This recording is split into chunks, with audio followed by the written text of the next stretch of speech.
साल 2025 के मुताबिक फी शख्स पे ऊपर कितना फितराना बनता है? किन लोगों को सदका फितराना देना चाहिए? क्या गैर मुस्लिम को सदका फितराना देना चाहिए या नहीं? अगर आप पाकिस्तान से बाहर रहते हैं तो आप अपना सदका और फितराना किसको देंगे, कैसे देंगे और कितना देंगे? क्या जिन लोगों ने रमजान के रोजे नहीं रखे और तरावी नहीं पढ़ी, क्या उन पर भी सदका और फितराना बनता है या नहीं? किस वक्त तक आप सदका और फितराना दे सकते हैं और किस वक्त के बाद अगर आप फितराना देंगे तो आपका दिया हुआ फितराना अदा नहीं होगा? अगर आप सदका और फितराना नहीं देंगे तो फिर क्या होगा? इन सारे सवालों के जवाब आपको इस वीडियो में मिलने वाले हैं, इसलिए इस वीडियो को एंड तक जरूर देखें। सबसे पहले बात करते हैं सदका और फितराना देना क्यों जरूरी है। नबी पाक सल्लल्लाहु अलैहि वसल्लम ने फरमाया कि जब रोजेदार रोजे रखता है और रमजान में इबादत करता है, उसके रोजे और उसकी की हुई इबादत जमीन और आसमान के दरमियान रुकी रहती है जब तक वो अपना सदका और फितराना अदा नहीं कर देता। इसलिए सदका और फितराना जो है वो अदा करना जरूरी है, वरना आपकी जो इबादत है वो अल्लाह की बारगाह में कबूल नहीं होगी। अब बात करते हैं सदका फितराना किन लोगों को देना चाहिए। जिसको भी सदका लगता है उसको फितराना भी लगता है।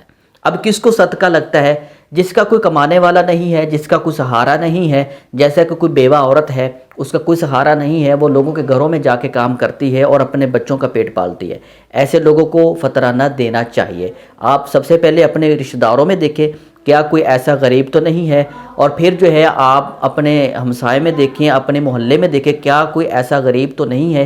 इर्द गिर्द आप देखेंगे तो आपको कोई ना कोई ज़रूर मिल जाएगा। अब बात करते हैं कि क्या हम गैर मुस्लिम को भी सदका और फितराना दे सकते हैं या नहीं। जी नहीं, आप गैर मुस्लिम को सदका और फितराना नहीं दे सकते। अब बात करते हैं कि जिन लोगों ने रमज़ान के रोज़े नहीं रखे या तरावी नहीं पढ़ी, क्या उन पर भी वाजिब है कि वो सदका और फितराना दें? जी बिल्कुल वाजिब है। जिस शख्स ने एक भी रोज़ा नहीं रखा या कोई इबादत भी नहीं की लेकिन वो साहब हैसियत है, उस पे जो है वो सदका और फितराना वाजिब है, उसको अदा करना ही होगा। अब बात करते हैं कि सदका और फितराना किस वक्त तक आप दे सकते हैं। याद रखें, ईद की नमाज पढ़ने से पहले पहले आप जो अपना सदका और फितराना अदा कर दें। अब सबसे अहम बात करते हैं कि साल 2025 के मुताबिक एक शख्स के ऊपर कितना सदका फितराना वाजिब है, कितने पैसे उसके ऊपर लागू हैं।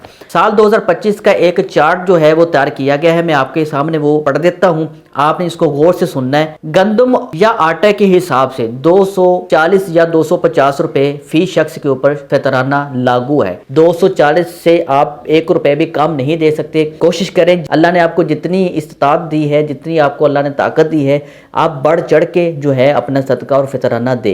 लेकिन 250 से आप कम नहीं दे सकते। 250 से जितना ज़्यादा हो सकता है वो आप अदा कर सकते हैं। गंदम और आटे के हिसाब से 240 रुपये, जौ के हिसाब से 700 रुपये फी शख्स के ऊपर सदका फितराना बनता है। और अगर खजूर के हिसाब से देखते हैं तो खजूर के हिसाब से फी शख्स के ऊपर 2400 रुपये फितराना बनता है। अगर आप अजवा खजूर के हिसाब से देना चाहते हैं तो अजवा खजूर के हिसाब से 19,000 रुपये फितराना निकला है। अगर आप किशमिश के हिसाब से देना चाहते हैं तो किशमिश के हिसाब से 6,000 रुपये फी शख्स के ऊपर फितराना बनता है। अब सवाल है कि अगर आप पाकिस्तान से बाहर रहते हैं तो फिर आप पर कितना फितराना बनता है। जो भी मैंने लिस्ट आपके सामने पढ़ी है, आपने ये देखना है कि इन सब चीजों का जो रेट आपकी कंट्री में क्या है। जो रेट आपकी कंट्री में होगा उसी हिसाब से जो है वो फितराना आप पे लागू होगा। अगर आप पाकिस्तान में भेजना चाहते हैं फितराना तो क्या करना है, आप अपनी कंट्री में देखें कि भाई इस चीज का जो रेट है आपकी कंट्री में क्या है, उस हिसाब से आप वो रेट तय करें और फिर उसी हिसाब से जो है वो फितराना आप पाकिस्तान में अपने